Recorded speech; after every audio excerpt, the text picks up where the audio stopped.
Okay, good morning, good afternoon to everyone. So, ang discussion namin today is all about methamphetamine. Ang methamphetamine, commonly known as meth, crystal, ice, or shabu, in the Philippines appear as a white odorless, bitter-tasting crystalline powder or sa crystal form. For example, yung nandun sa picture natin is yung nakasachet.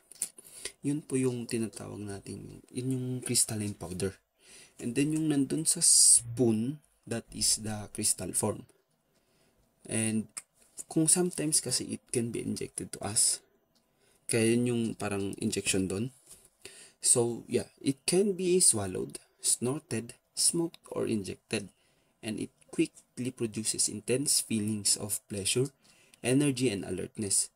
Effects that make it highly prone to abuse. Ang methamphetamine kasi is it increases the amount of dopamine in the brain. Etong dopamine na to is yung sinasabi nilang feel-good hormone.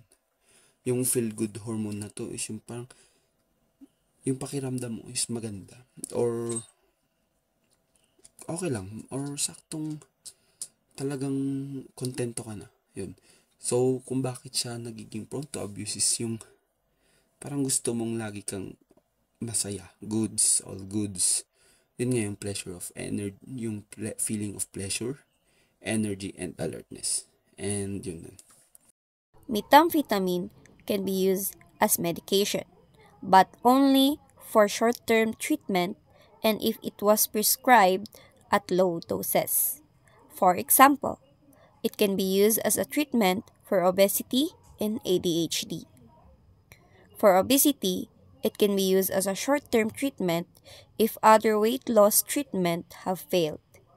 It suppresses the individual's appetite, but due to its abusive and addictive potential, it is rarely used.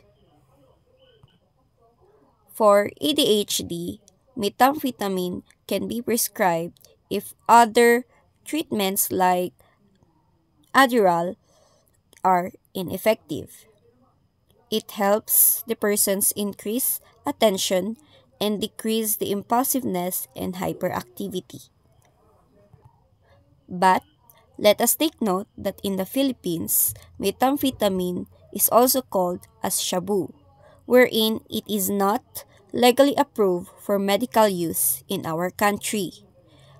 For in the Philippines, methamphetamine is classified as a dangerous drug under Republic Act number 9165 and also known as the Comprehensive Dangerous Drugs Act of 2002.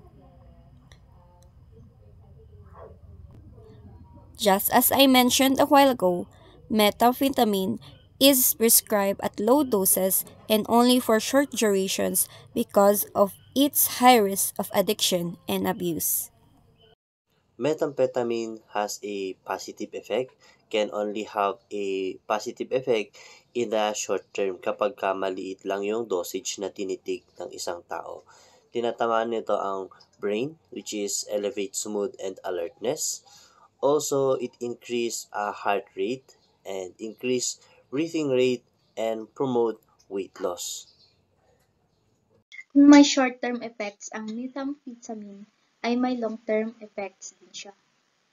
These positive effects keep users coming back for more, but eventually, naglilid din to ng addiction and potential overdose na nagkakos ng long-term effects. First long-term effects is aggression, yung tumatas yung pagka-aggressive ng isang tao. And second is mood swing, experiencing rapid and intense shifts in emotional state. Next, psychosis.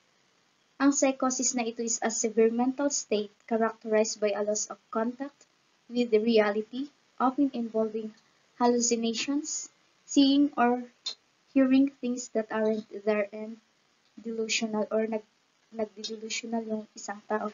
Next is chronic skin picking. Chronic skin picking is compulsive picking at the skin which can lead to sores and infections. Next is extreme weight loss and malnutrition. Yung bumababa yung timbang-timbang mo. Next is dental damage or mouth mouth. This is a severe tooth decay and loss, often due to a combination of drug-induced dry mouth, teeth grinding, poor hygiene, and sugary drinks. Next is anxiety. And the last one is sleeping disorder. Ito yung nagdi-disrupt yung sleep patterns mo, including nagkakaroon ka ng insomnia, difficult of sleeping, or hypersomnia, excessive sleeping which can persist long after drug use stops.